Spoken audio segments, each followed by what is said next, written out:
Hey, so I woke up kind of late. It's Saturday. And here's Scott making me breakfast. Thanks, babe. Yeah. What you making? Steak. Okay. For breakfast? He's making me my usual 2 toast with guacamole and poached eggs. Hey everyone, Sophia here for My Great Challenge. Welcome back to my channel. Today I'm going to do a day in the life. It's actually quite late. It's 10:44 on Saturday morning. Scott started cleaning the kitchen for me, which is very nice. And I'm going to finish it up so I can go and have a shower. But first, I need one of those. Massive migraine. I'm having a hard time even looking at my phone. No, serious. It's really bad. I'm not going to function at all today unless I get rid of this. So, things I want to do today. Well, have breakfast, clean the kitchen. I have to go to the bank. I have to go to the PO box. I'd like to go check out the thrift store because I haven't been there for a long time. Then when I come back, I want to try out those FitVille shoes that I previewed in another video. You remember, like the slip-on sneakers and the ballerina flats. See how they fit, let you know. So it'd be like kind of like a mini review. And I want to go down in the basement and look at the cold room and kind of like start thinking about ideas of what I want to do in terms of a processing center for my Etsy. I want to show you where I'm at with the secretary. I put 2 coats of the tongue oil, and I may do a 3rd coat just on the desk today. I may do that. So it doesn't require its own video. I'll just do that. I do have a plant I need to dig a hole for and put in the ground. It's a butterfly lavender. It's been on the deck for a while and it really needs to be in the ground. So I have to do that. And then we got lunch. What do you want to do for dinner? Well, Willie and I have one more meal on the plan to. On dinnerly? Yeah, so it's tacos. It's like a pork taco. A pork taco. So Scott's gonna make a pork taco for dinner. I'll probably make myself a soup, salad for lunch. You guys have pizza for lunch? I think, what is there, 3 pieces left? All right, so you guys have pizza. I'll have a salad. I'm trying to think, what else? What else do I want to do today? You know, general stuff like cleaning. Go to the beach. Yeah, right. Do we need to go to Aldi? Yeah, I think there is an Aldi. All right, so we'll go to Aldi as well. So it's going to be plenty to look at, okay? First, migraine. I'm taking Efferalgan. I brought it back from France. Why? It's basically paracetamol, which is kind of like ibuprofen. But it works better on my headaches because I don't take it that often. So, you know, when you take the same Tylenol or whatever it is that you take over and over again for a long period of time, it loses its effect. This thing here, technically in half an hour, I should be much better. So we shall see.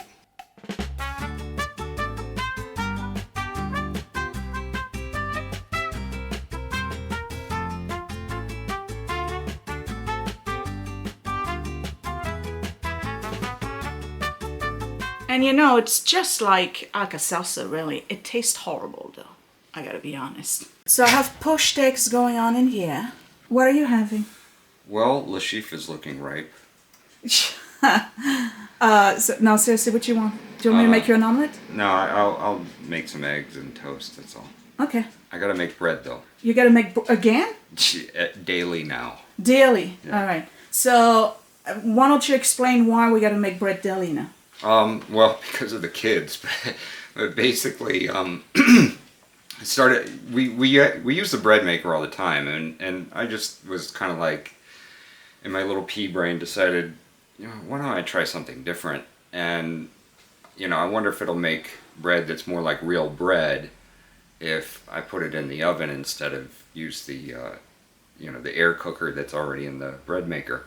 So, I started doing that, and it comes out with this wonderful crust, and I mean, it is literally better. So what is it that you do? You just use the bread machine to make the dough. To make the dough and let it rise? And let it rise, and then I pull it out, I roll it in some flour, you know, kind of shape it a little bit, and then my lovely bride suggested that I slice the top of it in order to help it rise, and that made a big difference. Oh. And so I let it rise a little bit before I put it in the oven. So I put it in the oven at 500 degrees for 15 minutes, and it comes out great. All right, so you're going to show us how you make the bread? I suppose. Okay, excellent. Here's my breakfast. It's the usual, I told you. Gluten-free bread, guacamole, 2 poached eggs. I'm adding some grapefruit and coffee. This is Scott's scrambled eggs. What do you put in there?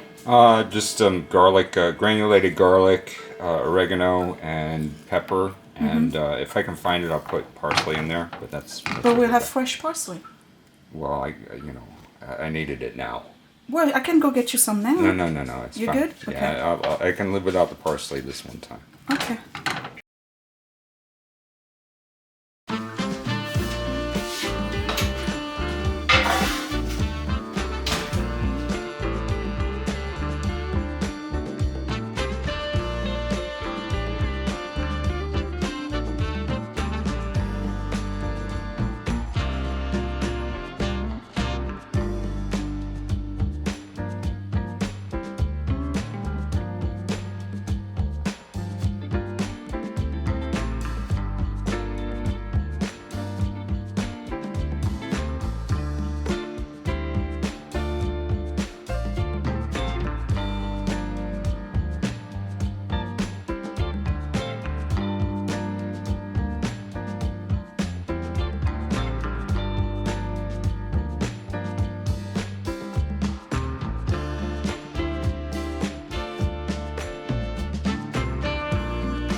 Okay, so we're outside, and this is what the secretary looks like with 2 coats of tung oil, and here's 2 coats on the top.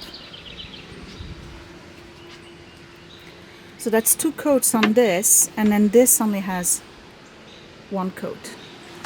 So what I want to do is, you see how I still have a few dips here and there? Because I really want like a lacquer effect. I'm going to put a 3rd coat, but just on this. Not right now. Scott's got to make bread and I got other things to do. But it looks really, really good. I don't think you can see. Yeah, maybe here. Alright, so I'm still working on this. I got to do that 3rd coat. And then here, I'll have to do a second coat because I can't do them at the same time. The rest, that little tablet that comes out, stops it. Like it just gets stuck on it, so that's got to be redone. Okay, Scott's got to make bread. Let's look at it. All right. You're gonna make bread? Yeah, got it. All right. How long have you had the bread machine? How long have you had it? I don't remember when you got it. I mean, I remember when you got it, I was kind of like, what's the big deal? So. We've had it for about 3 years, and it was free. Some lady in years. town just like put it on the porch and says, first comes, first serve. Yeah. And we've been using it how much now? Well, before we were using it maybe once a week, but since I've started doing it in the oven, it's like once a day. The kids just inhale the bread. Inhale the bread. Yeah, and you know, there's somebody French in here that I think nips into the thing. Yeah, well, it's gonna have to stop because I think that's the reason why I'm getting headache. Okay. The gluten in it. So, what kind of yeast are you using? Because we changed that too. This is the French yeast. You're gonna have to tell me what it says on there because I don't know. Francine, ma levure boulangère. It's a bread maker's leavening powder. Okay. And Francine is the brand. Yeah. So this is what we're using. You can get the regular yeast that's at the store too, but you know. Why do we like this one better? Because it's French. No. It's got more of a sourdough taste, and it smells more like sourdough. For some reason, I don't know why. I like it better than the one we usually get. Oh, so you are eating it. I said I was nibbling a little bit, and I needed to stop because it's getting me headache. So, Okay. Are you starting with that? Yeah. Okay. Yeah, so all I do is I put one package in here. I thought we were supposed to put the liquid first. Oh, you're changing. Okay. Well, you know, I'm doing it the way that I learned how to make pizza dough. Which is you put the yeast in first, and then this is like 1.25 cups of water. It's warm water. It's not hot. If it's too hot, then it will kill the yeast. Okay. Just pour that. You want to activate the yeast. You want to get the yeast living. So I just stir it up to kind of mix it in a little better.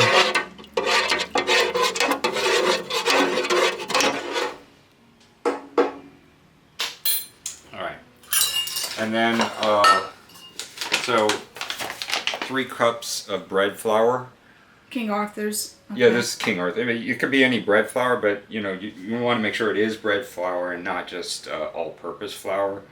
This seems to work a lot better than all-purpose flour. Okay. So. And how many cups? 3 Okay. cups.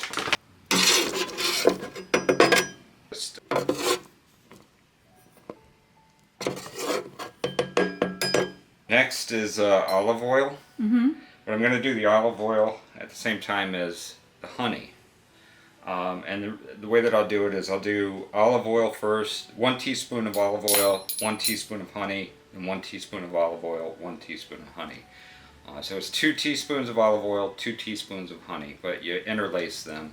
And the reason that you do that is because, again, my lovely French wife taught me that if you put the olive oil in first and then put the honey in, the honey slides right off the spoon. So you get all of the honey in and you're not sitting there waiting for the honey to drip off. How clever. How clever she is.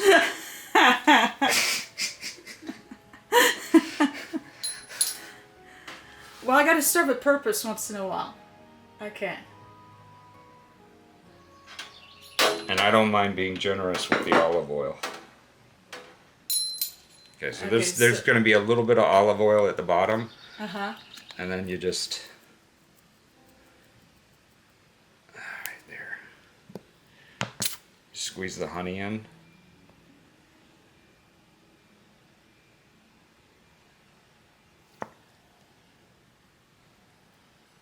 Alright, and I'll try doing this backwards so you can see. Oh boy, look at that. See, and it all comes out. Alright. And so, lastly, 1 teaspoon of salt. We're using kosher salt because like every recipe in the world loves kosher salt for some reason. Because it's less salty. I don't know. It tastes more like salt. I think it's because it doesn't have the iodine in it. It's possible. You know? And it's a little rockier than say Morton's. Alright, so that's that. Okay, so you could just make a regular loaf of bread right now. That'd be just fine. With this one, I have to kind of run through the menu first, and then I can get to the number that I want. But it has like a little guide on here, and I'm sure most bread makers also have a guide on them. But what I choose on here is number 10, which says dough pizza dough. And you can see this is an older one, so a lot of these are rubbed off. But there's one here that says pizza dough. And I chose that because obviously, you know, it's going to mix the thing. But it's going to leave it so that uncooked so that you can go and make a pizza out of it. So that's the only reason I chose that. So I'm going to run through the menu first. And then it's number 10, so I'll set it to 10, and then just hit the start button, and it starts to mix on its own. It'll take about an hour and a half to get to a point where it's ready for you to pull it out. It does a thing where it mixes it together. It has a point where it asks if you want to throw anything in. I don't plan to. I don't know. Do you want to put anything? No, that's fine. Okay. I didn't know you were making it on the pizza dough setting. Yeah. So, you know, once it's done, it can kind of sit there too because, like, all it does is it rises a little bit. Okay, good, because I got stuff to do. All right, so we'll come back. We'll come back. And watch you make bread. Okay. I'm going in the garden for a minute, and then I have to go out. All right. So my headache is starting to go away, which is a good thing. I just want to give myself a little tour in the garden, which I do every day. Want to see what's going on. Sorry about the plane. Lavender's in bloom. This one you'll see in Tuesday's video. I just cut off all the first flush so that I can get new ones sometimes around July or August. Okay. If you remember, I planted some wildflowers and I have some stuff coming out, but it's hard to tell if it's actual flowers or if it's weed. So we'll see what happens, but these definitely came out. These are cosmos. And then I have maybe 2 so far of the forget-me-not. Let me see. This is doing pretty good. Lettuce, I think we can start picking at leaves. Looking really, really good, the lettuce. And then these are the volunteer tomatoes from last year. And the problem is that I can't remember which ones they are. So they're either seedlings from my tomatoes, which is fine because they'll produce fruit, or these seedlings from hybrid tomatoes I had bought at the store. And if they are, I'll have 0 fruit. Lots of green, but no fruit. Basil, let me pinch it so that it grows sideways and not in height. And then apples. We got some Empire apples going on. Lots of them actually this year. Alright, everything's doing fine here. This is the Campagne. It's starting to show its heads for flowers. These are started from seeds. Fig tree. It came back this year, I don't know. It's a weird shape, but I'll go with it.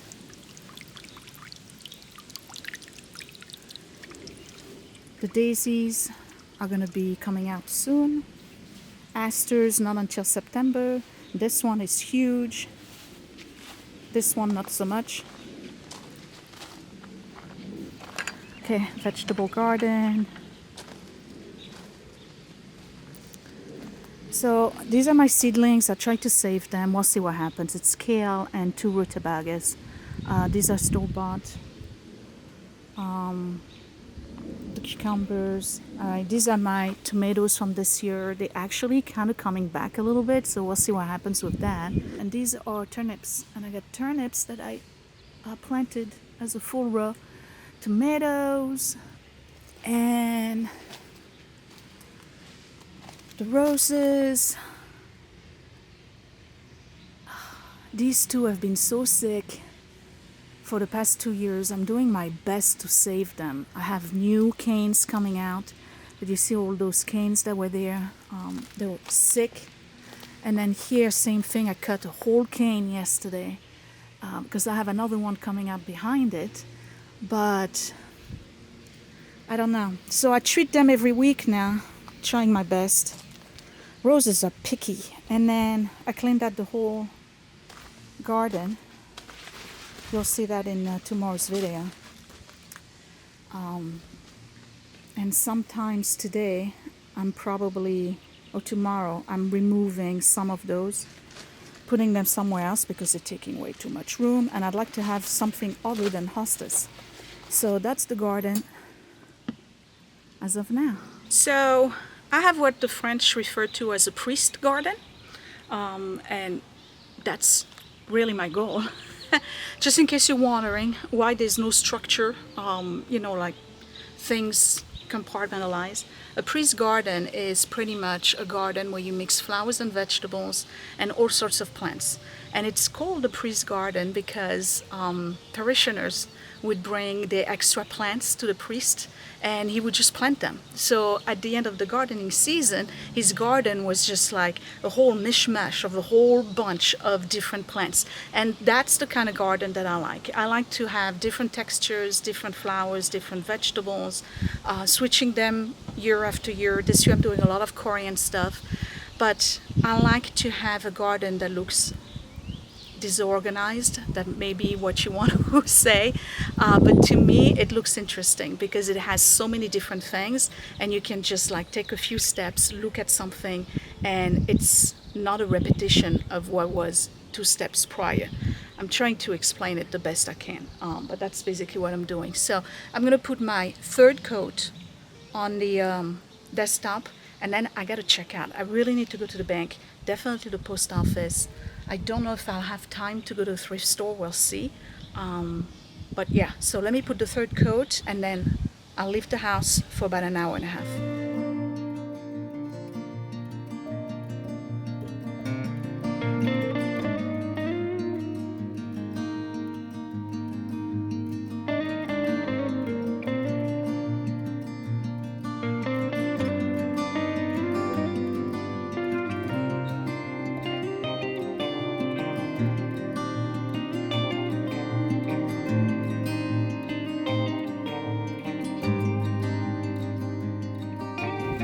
So I went upstairs before leaving and getting in the car and checked myself in the mirror, and apparently I had a big blob from cleaning the stove thing on my nose the whole time. So yeah. Anyway, it's 1 o'clock. I'm leaving. I'm going to, I gotta make a deposit at the bank.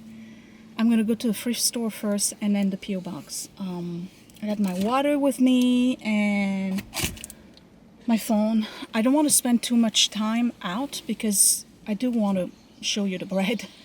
And then when I come back, I'm gonna move on with a whole bunch of other stuff. I definitely want to try on the shoes from FitVille that I had previewed in a other video, and then I got gardening to do, a whole bunch of stuff.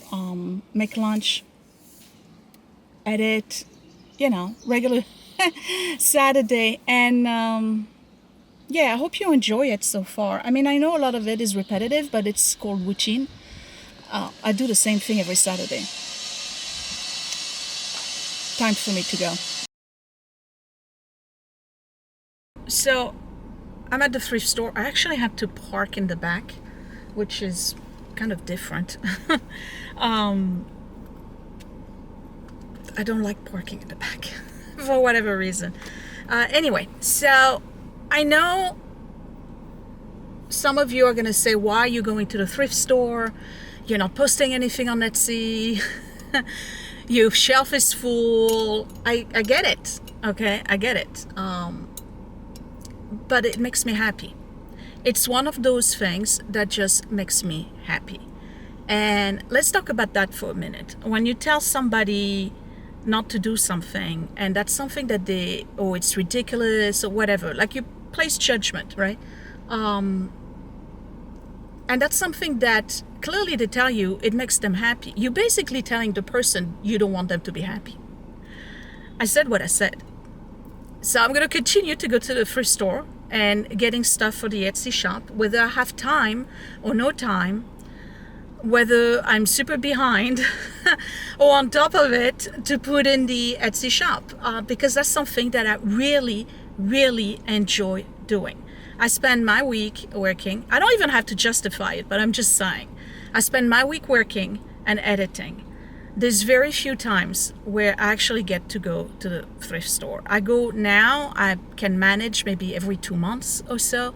And that's something I really look forward to doing. And I'm going to keep doing it. Yeah.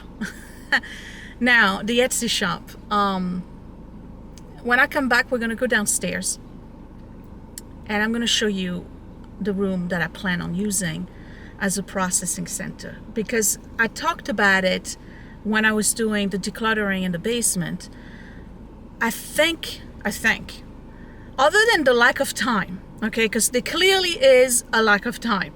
But other than that, one of the reasons why I am not consistent with Etsy is the time that it takes to set up processing and the time that it takes to undo the setup, or just pack away the setup. It does take some time. You got to clear out a space, you got to put the background together in order to take the pictures, then you got to take that out so you can start wrapping, and it's kind of a pain. Whether I do it downstairs, definitely if I do it in the dining room. So my idea is to have a processing center where I store all of the stuff, I store all of the packing material, I have a table where I can take pictures and I can wrap and I can have my computer and I can do all of that within the same room. So we're gonna go downstairs when I come back. I'm gonna not really measure, but I'm gonna start looking at the space, because that is going to be my next project, is to make that room a processing center for Etsy. All right, so let's go. I'm gonna get my little dose of serotonin and dopamine at the local thrift store. It's $120, so I don't know how much stuff is still left, but you never know.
I'm back, and I actually didn't even make it to the post office because it's already 3 o'clock. I spent way too much time having fun, and I'm getting a headache again. So let me show you what I got.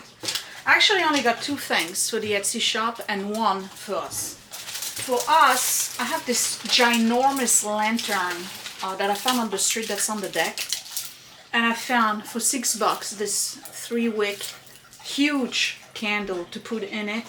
And they had a different one that was a vanilla scent. This one has no scent, so I picked the no scent. So that's going on the deck. Now, the 2 things that I found. The first one is this. This is so cool. This is a, it says OMC Japan underneath it.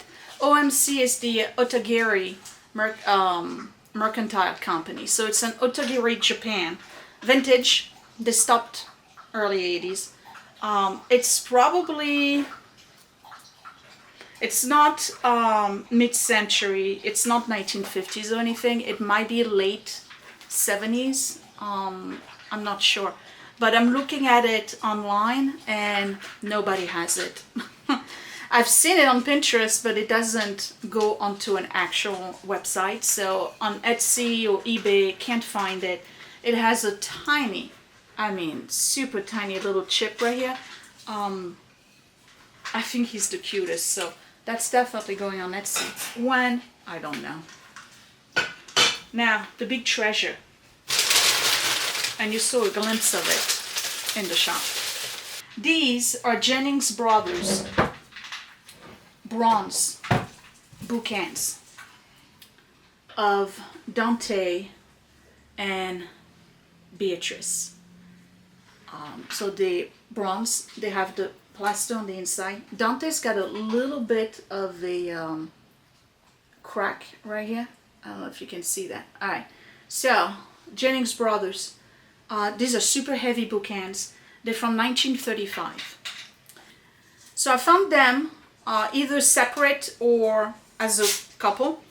On different websites, and there's a guy right now who is selling them. He's got like an antique shop for $265 for the pair. I saw one on Etsy, just the Dante, for about $80, and then other guys are selling them for like $175, $200 for the pair. So bronze, however, I don't want to ruin the patina, so they're not gonna get washed. I'm just gonna put them in the shop like this, and they are absolutely beautiful. I don't know much about Jennings Brothers, so I'm definitely gonna have to do some research on that, but what a find. What do you think, Scott? Yay, what a find. Curb your enthusiasm, please. No, aren't they cool? I'd have to look at them closer. They're really, really cool. It sounds cool. Coming up on the shop. Again, when? No idea. Are you ready to make your bread? Yeah. Alright, so Scott's gonna make bread. I need to wash my hands and put those downstairs. Alright, so Scott's gonna show us how he makes the bread. So it's run through the cycle of mixing and then kneading it and then rising and then kneading it again. So it'll kind of rise and then it'll kind of punch it down and then let it rise again. It's done that inside the machine. What I'm going to do, I have this cookie sheet, and I put some foil in here, and this is really just a temporary thing. I just want to get the dough out, and I want to roll it in some flour and kind of shape it a little bit. And then what I'll do is I'll put it on this, which just makes it easier. This is a pizza skid. It just makes it easier to put it into the oven. Okay, so that's all it is. This is temporary. The foil is there to make cleaning up easier. And also it's in the baking sheet so that I don't get the flour all over the place. So that's all.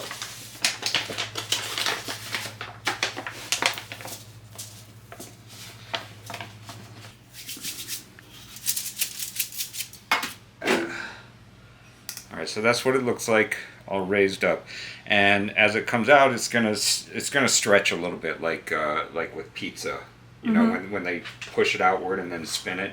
So it's going to get a little bit of that as it comes out.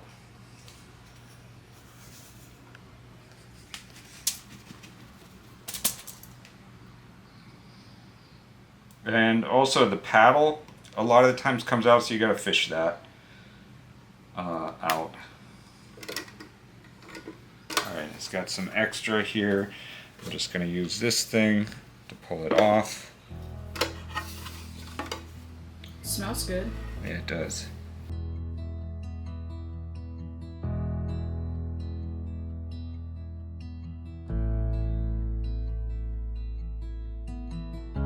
Okay. So I just kind of scrape up some of the extra here and put it onto the pizza skid and rub it in a little bit. And transfer this over. So this will now just kind of slide off a bit easier. And what I wanted to do is I wanted to raise again, because when I pulled it out and I rolled it, it kind of punched it down.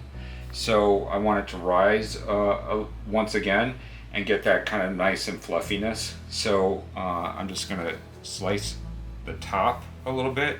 I gotta let it rise a little bit first before it goes into the oven. So what I like to do is I like to put it here, and the reason I put it here is because it rises better in warmer environment. There is a vent from the oven right about here, and what it does is it kind of vents the hot air from the oven out this way. All right, so I'll set bake and I'll put it at 500.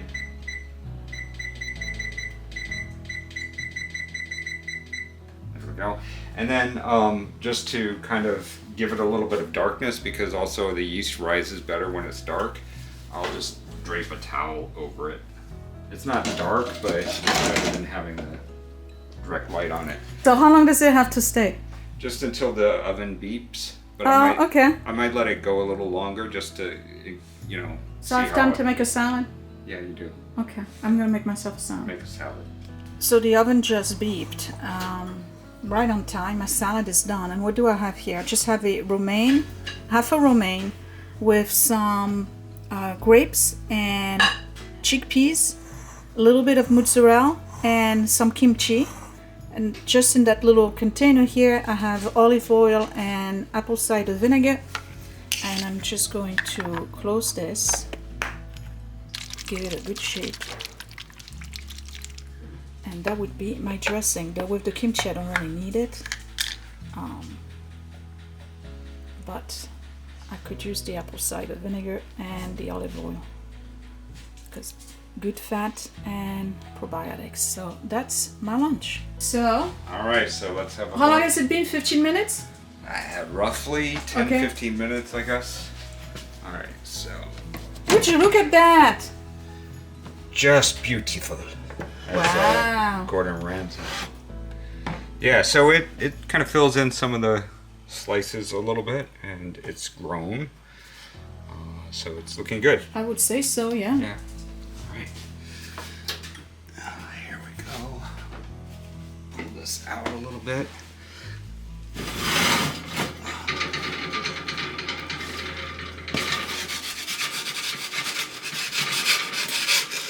Wow. So if people don't have a stone. People don't have a pizza stone. I guess you got to do it on a baking sheet. All right. And what's the timing? It's going to be 15 minutes. That's it? That's it. Amazing. All right. You ready? Yeah. All right. Ooh. Wow. Yeah, it's ugly. Would you look at this? Wow. You know, because you're making it with pizza dough, really, I think you're making Italian bread. No, I'm using the recipe you showed me. Would you look at that?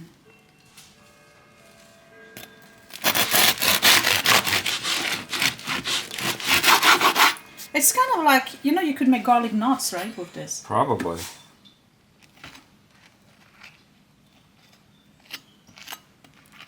Oh my God. How does it taste? Lovely. I bet it is. Very crunchy. Well, thank you for showing us. Sure. That's It's pretty cool. easy. All right, I'll take a bite. How are you going to resist this? That's a big bite. That was not big. I know, for you. Listen. I'm telling you, the French leavening powder gives it a sourdough taste. Okay. The Fleshman one doesn't. I don't think it tastes like sourdough, though. No, but it's got like it's got a sour taste to it. All right. Oh my God, it's so good. Thank you. Yeah. All right, I got stuff to do. I gotta have a coffee first. Me too. You want me to make your coffee? Please. Okay. All right, I'm taking you to the basement for a minute. So this is where I usually do the Etsy stuff, but it's also my sewing station. So that's the stuff I just got. I gotta put it on the shelf. So basically what happens is that if I'm sewing, I gotta remove everything. Or if I've just processed Etsy stuff, I gotta remove everything so I can sew. It's a pain. Let's go see the room. Okay, so this is what we refer to as the cold room, because it's cold. But it's also the tank room. And what I did when I decluttered this whole basement was, okay, these are for sale and or need to be up for sale. Emptied out this whole room, so what I got left in here is basically just this, which is cardboard boxes. And I'm thinking about making this room a processing center. So what I need to do is finish the walls. I put the sheetrock on this, and I was thinking about shelving here, and then I can probably close this off here and also do some kind of shelving. I can't put a wall here because the tank, we gotta have access to it, even though we have access from the other door that's there. I was thinking about putting a table and one of those cubes where you do the pictures, you know, that has like the reflection on it, and then use that table for the purpose of wrapping stuff. And then it's not big, but then on this side here, I can have my shelving, and I can have another shelving here and another one right here. This we gotta have access to, obviously. This is the Verizon box. It's not in the way, but there's enough room here. I could even put a counter right here instead of doing the desk over there. I could do a counter from here, right? I got to sheetrock this from here to here and do all my pictures there, and then use the back here as a U shape for all of the Etsy stuff. And then what I want to do is be able to have a space where I can have all my boxes. I can also move this further in and use that space to put all the boxes. I could do that too. One of the things I need to do is change the light, even though I have a window. And it is kind of cold in here, so there's not much I can do with the floor. I can bring a little heater, or I can put those foam pads. I could also close that off, put something on the ceiling. There's a lot of things I could do. So that's my next project. I don't know how well I'm going to do. It's not a big space. And I think that some of you are going to ask me, why am I not doing it in the boiler room and then move all the tools here? The boiler room is nice and cozy, it would be just about the same space, but do I want to be in the winter in the middle of a boiler room where the furnace is exhausting, you know, whatever, and then there's a lot of soot that comes out of the boiler room. The boiler room is really not something where you want to be permanently placed. I want to have it in a way where it's not necessarily hidden, but I want to be able to walk away from it and not have to pack up. And the only way to do that is to have a room dedicated for it. The laundry room really is ideal, but I have the machines in it and I have a toilet in the middle of it, the infamous Pittsburgh toilet, so that's not going to do it. Anyway, so in about a month, a little bit over, you're going to see me working there. It could go both ways. I could either make it really functional and it works, or it ends up being a disaster. Who knows with me? Who knows? All right. I want to try those shoes on and give you a review on the FitVille. I have 2 pair of shoes. And then after that, we just realized that today is the procession for St. Anthony. And they're starting that 2 blocks away from us. So I want to go see it. And some of you may enjoy.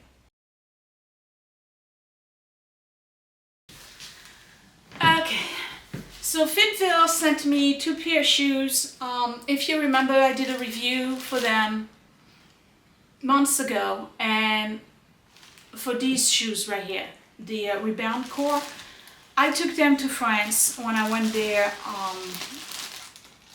late April, early May of this year, and I have to tell you, I wore them pretty much every day, and there was days where we did 8 miles, 10 miles, walking around, didn't feel a thing. So for those of you who didn't know, FitVille is an American brand. They specialize in problem feet. So if you have bunions, plantar issues, if you have heel problems, if you have hammer toes, if you need a wide toe box, FitVille. They're really good. So they sent me 2 pairs, and I'm putting right here the link for the first video that I did with them. I think they go all the way up to 4E when it comes to the width of the toe box, and that's pretty wide. The regular ones with the smallest toe box is actually still pretty wide. I got the same pair for Mom, and she was surprised, like she felt like her toes were kind of a little loose, and I explained to her the reason it's like that is so that you can really step. You have all your toes being able to give you the balance that you need. So they sent me this pair, and these are called the Brisk Walk, and they look really cool. Now they're gel and memory foam sole are a patented design by them. Here's the button. These come in different colors. It's like a mesh, but it's also stretch, and it's got amazing cushion in the back. What I like about their shoes, and I didn't even know about them, is if you look on the heel, you can see that the heel is a little bit slanted, and there's a reason for that. Is so that you have more support. I have bad ankles, and my ankles tend to roll out, so this is actually going to stop it from doing that. And if they're very high on the edges here on the side of the ankle, which is also helping with ankles. So if you have ankle issue or foot problems, check them out. Let's try them on. Let me roll my jeans so you can see a little bit better. All right, so here we are, FitVille Brisk Walk.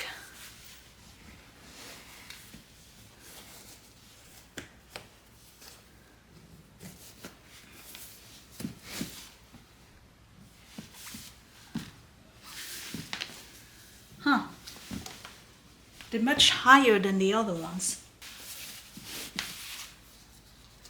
like that it covers the whole top of the foot.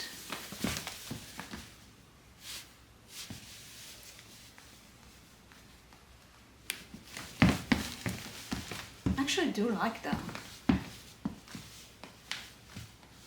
These are 8.5. I don't know if you can see where my toe is right here. So they're the right size for me. Oh man, this is so high right here. This is absolutely going to hold my ankle. Okay, heavier in action. Oh my God, you can't, they're so light. You absolutely cannot feel the shoes. They are so light. How do they do it? It's amazing. These are really neat. I like those. All right, let me take that off.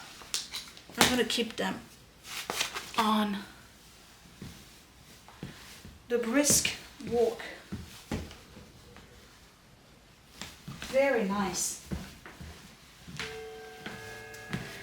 I really like the fact that they go up like this. I feel like the shoe is not going anywhere. It's really holding my foot. I mean, it's not like a pair of sneakers, but you do feel it. You know your foot is held. I like those. Second pair I wanted to try are those ballerina flats. Look at these. Aren't they cute? So these, I want to wear them at work. And I know they come in 2 different colors. Can't wait. All right, so. Oh. See now, 8.5 on those is perfect. So cute. Oh, these are adorable.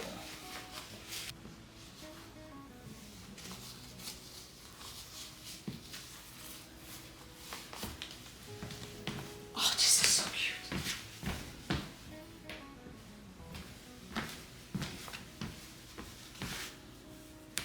Don't mind the lack of color on my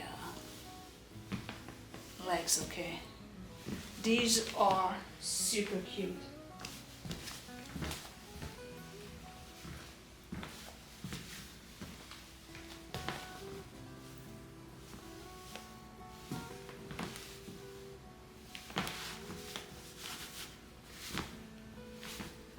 See, on these shoes, what I like the best is that this part here goes up.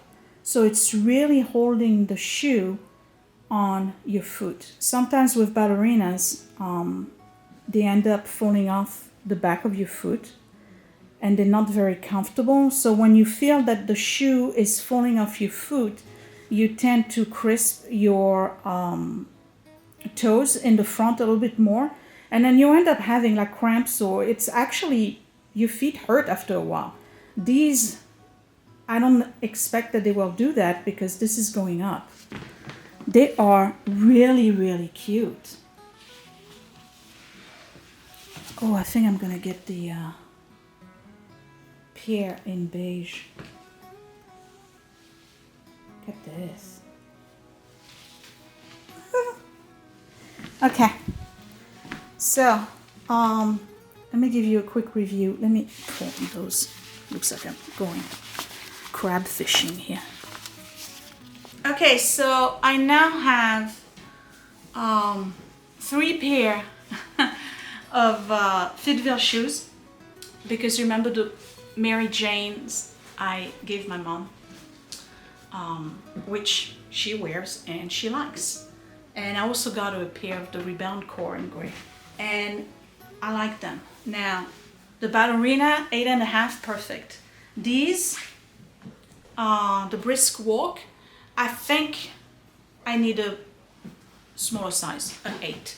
I can still wear them, but I think I probably feel a little bit more snug if it was smaller. So I'm going to wear them on our way out to go see St. Anthony.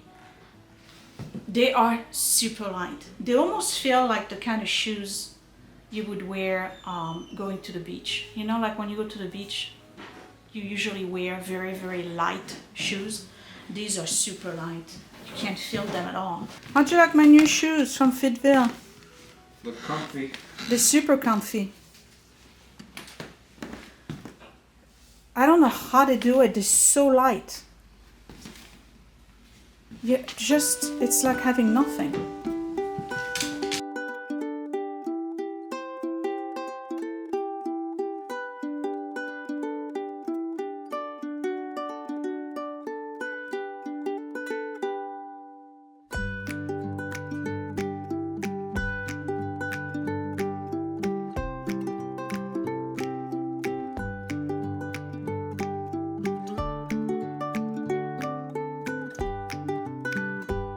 So this is basically like a neighborhood family. Every year they do the Feast of St. Anthony and they do a little procession. And you know, the Italian community in my little town gets together.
All right, so what is this for? And this is for St. Anthony of Padua. And who is he? He's the patron saint of lost items and missing people and missing items. I got a couple missing socks. Can he help me? Oh, would you stop? They're probably in Edward's room. Okay. So he was born in Lisbon, I think, in Portugal, and he died in Padua, Italy, and he's like one of the favorite Italian saints. And I believe he was a follower of Saint Francis of Assisi, so he's a Franciscan. Well, you can tell because of the brown frock, anyway. And anytime you're losing something, like if you're afraid you're gonna lose a baby, you pray to Saint Anthony. If you've lost a wedding ring, for instance, and you don't know where it is, you do an invocation to Saint Anthony. He's a big deal with the Italians. Okay. Saint Anthony of Padua.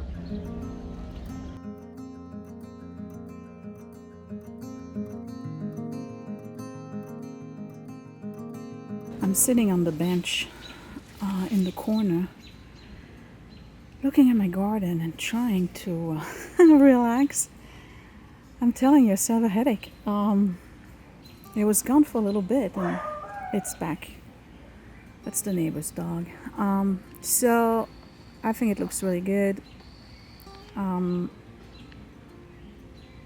Starting to look like what I had in mind. Now there's still a few things I need to do, possibly this year. I need to, this tree right here, it's dead. I gotta take it down. So I gotta do that, and then I gotta figure out stuff to put here for heights. I don't know, maybe I'll put another tree, but I need something there. And I'd like to get a big Amish sign right here to put on the side of the garage. And what else? I think that's it. I'm not gonna do that this year, but the tree definitely. Anyway, so Scott is making dinner. And what did he say he was making? Pork tacos? Okay, I'm not gonna make my soup. I need to go lie down and put some ice on my head and take more meds because I got stuff to do tomorrow. I got a lot of editing and whatnot, so I gotta get rid of this headache by tonight. So I'll eat a taco, or at least the inside of the taco. I'll show that to you before I leave, and that's about it. So actually, you know what? So what I'll do is that I'll insert the taco right here so you can see what it looks like, and I'm gonna say goodbye now. I was kind of productive, you know, I mean, I did stuff today. The garden is an ongoing thing. It's every day, almost every day I'm in here. I'm a little behind this week because we had the wildfire stuff from Canada, and I didn't go outdoors for like 2 days. So I'm a little behind, but it's a work in progress. And again, little by little, you know, I've been at it for 3 years. I think I got 2 more years to work on it, and then I'll be satisfied, I think. You never know. But yeah, I like it. It's such a change compared to what I used to have. Anyway, what else did I do? So I gardened today. I went thrifting. That was great. I got a kitchen clean. That's my regular routine. St. Anthony, we did that. Oh, 3rd coat of the oil on the secretary. So tomorrow it'll be dry, and tomorrow I'll start the drawers. What else did I do? I'm thinking. Oh, the shoes. They're great. Check the link down below for FitVille for the shoes, and discount code for you guys.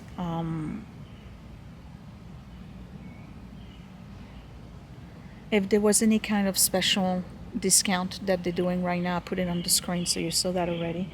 So check them out. And yes, it is an affiliate. Oh, look, my lights. I think that's it. So give me a thumbs up if you like this day in the life. Don't forget to share it if you really liked it. Subscribe in the corner right here. Click that bell button so you never miss another video. You get notified. And Esty Shop.